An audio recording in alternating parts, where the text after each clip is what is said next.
Today, we're talking all about pricing as it pertains to reselling online. Hello, if you're new here, hi, my name is Stacy. I have been selling on eBay and Poshmark for over 10 years, and this is my full-time job. I put out new videos every Sunday on reselling. If you're returning, thank you so much for coming on back. If you haven't already, then I hope that you'll hit that subscribe button if you find this video helpful as we go on. Pricing is such a huge thing.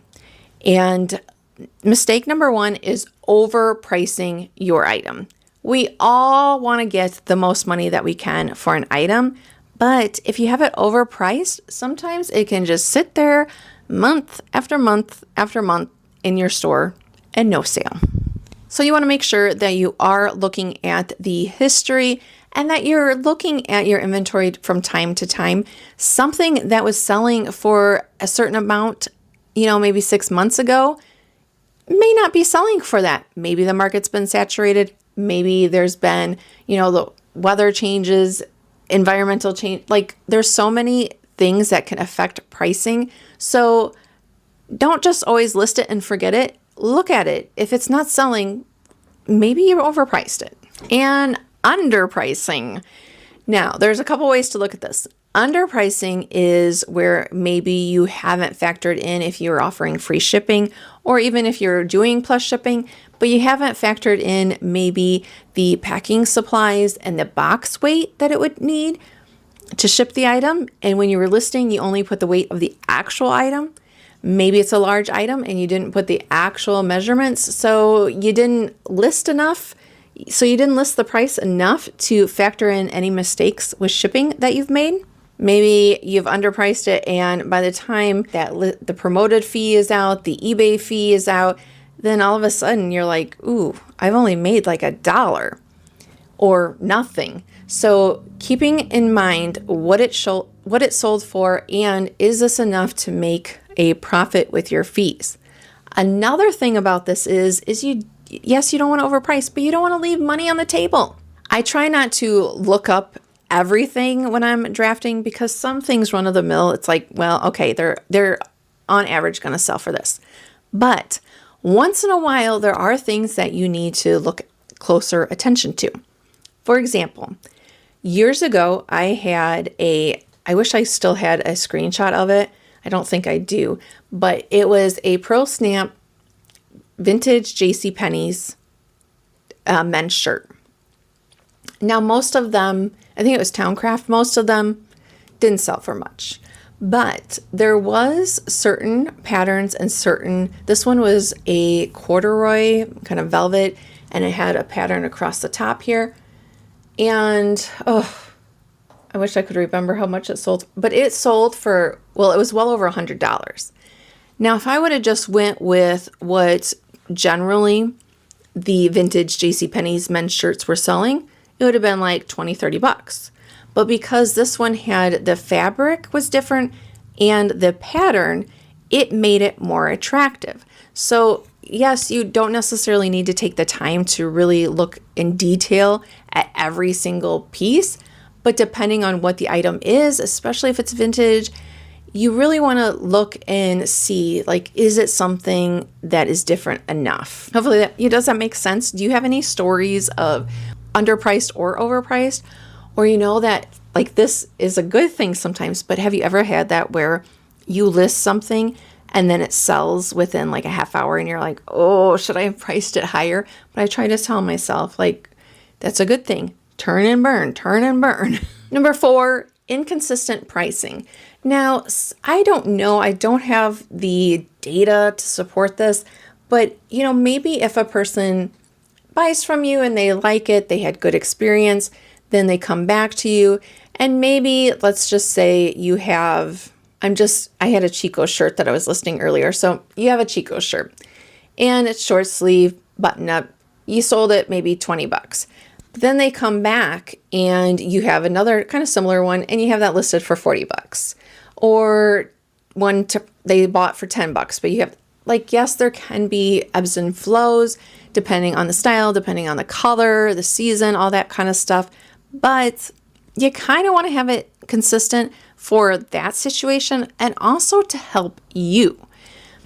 If you have kind of in your mind of, like, okay, if I get these Chico shirts, generally speaking, I'm going to list it from $20 to $25 and best offer, then it kind of saves you time when you're listing, so you don't have to research everything. And of course, again, unless it's something unique. And I also like to have a price point if I can't find something.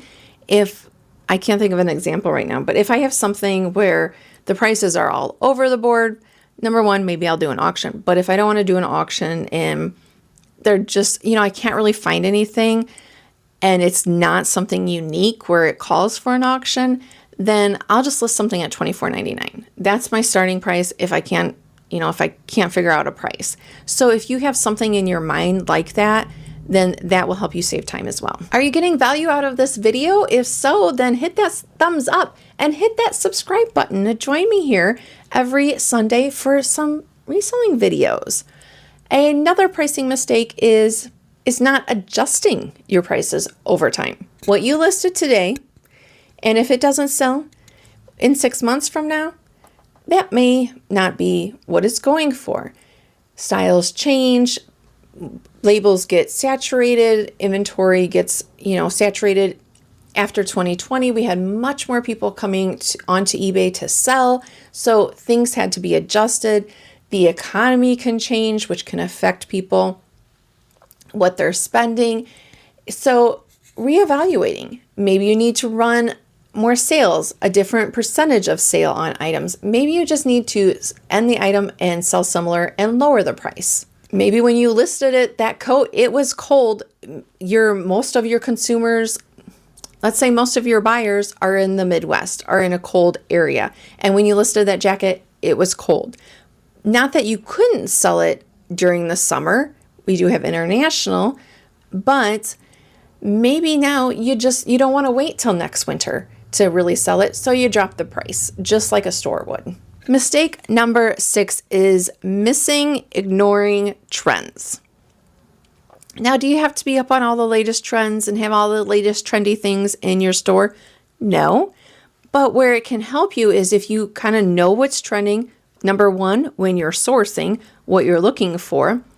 If bright colors is trending, then yeah, maybe you want to look for some bright colors. But it can also help when you're listing it to kind of know, maybe go on Pinterest and see, or on Poshmark, they do have some tags. And I will look at, just kind of scroll through those tags, and some of them have changed. And so that'll tell me like, hey, that's probably what's trending. So maybe if cottagecore is on there, and I'm seeing, on Pinterest, there's a lot on that. So maybe I want to include that in the title or in the description. So that is how keeping up with the trends can help. I'd say the main thing with pricing is you really have to just experiment, play with it. Does it help when you run a sale?